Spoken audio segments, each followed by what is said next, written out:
Shalom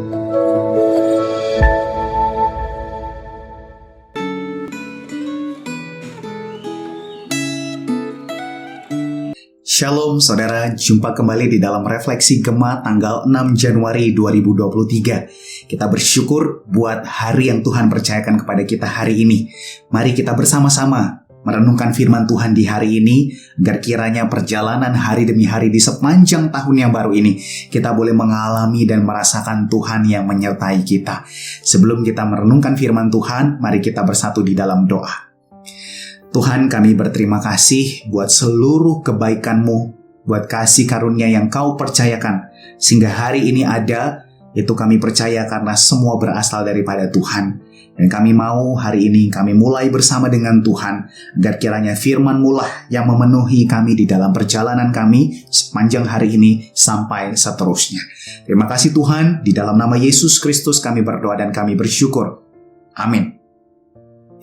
Saudara, pernahkah Anda terbayang berjalan di suatu perjalanan dan tiba-tiba ada seorang preman yang berada di samping saudara? Atau mungkin tiba-tiba ketika Anda sedang berjalan, ada seorang polisi yang berjalan di samping Anda. Bagaimanakah perasaan Anda? Saudara, ternyata siapa yang berada di sisi kita ketika kita sedang berjalan, itu akan mempengaruhi bagaimana sikap kita ketika kita sedang berada di dalam satu perjalanan. Dan yang menjadi pertanyaan adalah kemudian, siapa yang menyertai perjalanan kehidupan rohani kita? Dan pertanyaan ini akan kita renungkan bersama. Oleh karena di dalam Refleksi Gema pada hari ini, kita akan mempelajari firman Tuhan dan membahas suatu tema, yaitu generasi beriman versus generasi tidak beriman. Dan di dalam teks pada Kejadian 5, kita akan bersama-sama melihat seperti apa sih kehidupan seorang yang beriman ketika berjalan bersama dengan Tuhan dibandingkan dengan seorang yang tidak beriman. Dan pada kesempatan kali ini, Kejadian 5 akan dibacakan hanya ayat yang ketiga, 21, dan yang ke-22. Demikian firman Tuhan. Setelah Adam hidup 130 tahun, ia memperanakkan seorang laki-laki menurut rupa dan gambarnya, lalu memberi nama Set kepadanya. Ayat 21. Setelah Henokh hidup 65 tahun, ia memperanakkan Metusalah. Dan Henokh hidup bergaul dengan Allah selama 300 tahun lagi, setelah ia memperanakkan Metusalah. Dan ia memperanakkan anak lelaki dan anak perempuan. Saudara, teks ini merupakan bagian dari keturunan Adam melalui Set, yang di dalam pasal 4 disebut sebagai anak karunia dari Allah, oleh karena ia menjadi pengganti dari Habel yang dibunuh oleh Kain. Dan sebagai anak dari Adam, ayat yang ketiga menyatakan bahwa Set itu dilahirkan menurut rupa dan gambar Adam, yang sebetulnya diciptakan menurut gambar dan rupa dari Allah. Tetapi ketika penulis mencatatnya demikian di dalam kalimat tersebut, ini menunjukkan bahwa ada satu perbedaan besar, yaitu bahwa Set itu dilahirkan dengan rupa dan gambar Allah yang sebetulnya telah diselewengkan oleh karena dosa. Ya, itu terjadi karena Adam jatuh di dalam dosa, maka seluruh keturunannya itu mewarisi akan dosa, yang berarti keterpisahan dari Allah. Sehingga tidak heran saudara, ketika di dalam pasal yang keempat, Kain pada keturunannya itu melahirkan generasi-generasi yang sebetulnya disebut tidak beriman.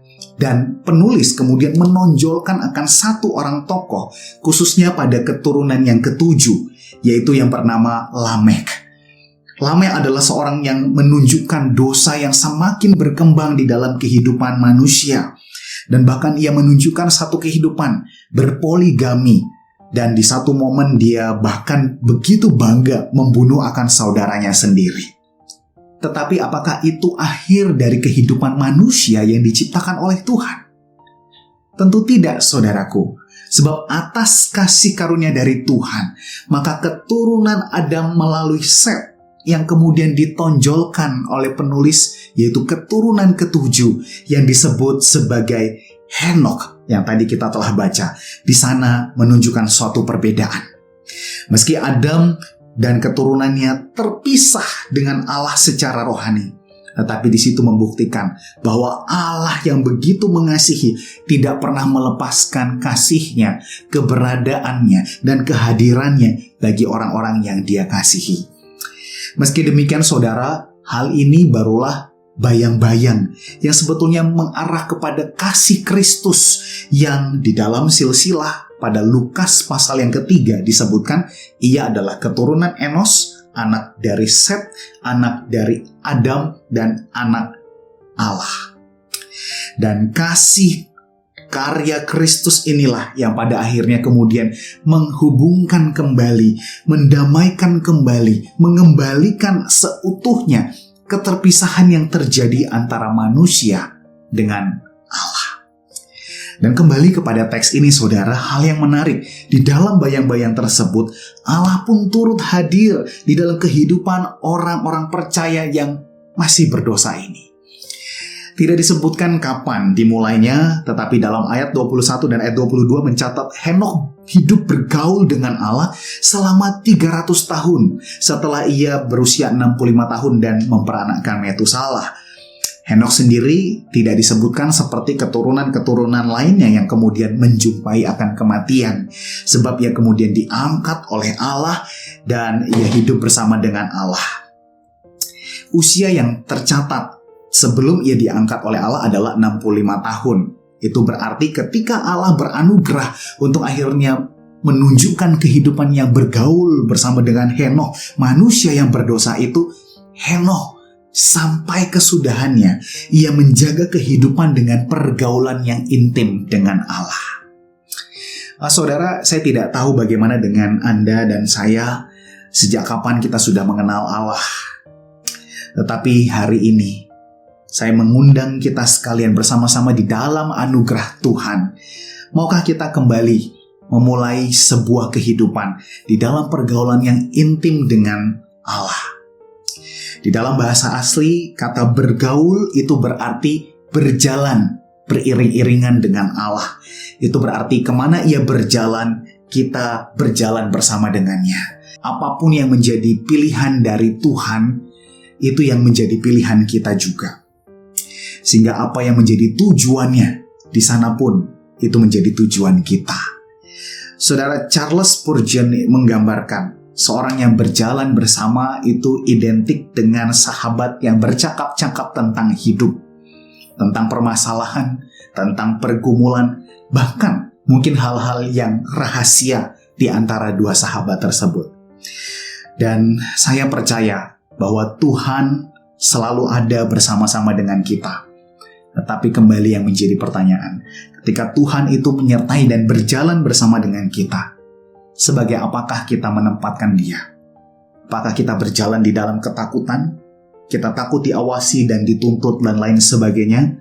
Atau menjadi seorang sahabat di mana kita bisa bercakap-cakap, bercerita, dan bahkan mengungkapkan rahasia-rahasia kita untuk bersama-sama meminta pimpinan Tuhan, sehingga apa yang menjadi pilihannya menjadi pilihan kita, yang menjadi tujuannya menjadi tujuan kita. Di sanalah kita akan mendapati bahwa kita sedang hidup berjalan bersama dengan Tuhan. Kiranya hari ini kita kembali merefleksikan kembali seberapa hangat dan intim relasi kita dengan Tuhan, yang tidak lagi menggunakan cara mengangkat kita kepadanya sehingga kita hilang dari bumi ini, tetapi Dia sendiri telah turun ke dalam dunia dan tinggal bersama-sama dengan kita melalui Tuhan kita Yesus Kristus. Saat ini, seandainya Ia berada di samping saudara, kira-kira apakah yang ingin Anda ceritakan dan sampaikan kepadanya? Percayalah bahwa Ia ada di samping saudara, maka jalanilah hidup ini bersama dengannya dan nikmati kehadirannya di sepanjang hari kita. Mari kita berdoa. Tuhan, kami berterima kasih karena Engkau Allah yang tidak hanya menyertai, memandang kami dari jauh, tetapi sebetulnya Engkau sangat nyata berada di sekitar kami, dan Engkau hendak menyatakan segala hal yang Engkau rindu untuk kami kerjakan bersama dengan-Mu, dan Engkau hendak menyatakan kehendak-Mu untuk kami bisa menjadi semakin serupa dengan Engkau, sehingga kami boleh hidup semakin berkenan dan semakin mempermuliakan Tuhan. Tuhan, tolong kami. Jikalau ada hal yang sedang kami gumulkan, kiranya pergumulan kami ini boleh kami bawa kepadamu, sehingga di dalam berbagai hal yang kami sedang kerjakan ini, kami boleh mengambil keputusan yang tepat, oleh karena kami memutuskan berjalan bersama dengan Tuhan. Terima kasih Tuhan Yesus untuk firman-Mu. Dalam nama Yesus kami mengucap syukur dan berdoa. Amin. Kiranya Tuhan Yesus menyertai saudara sekalian.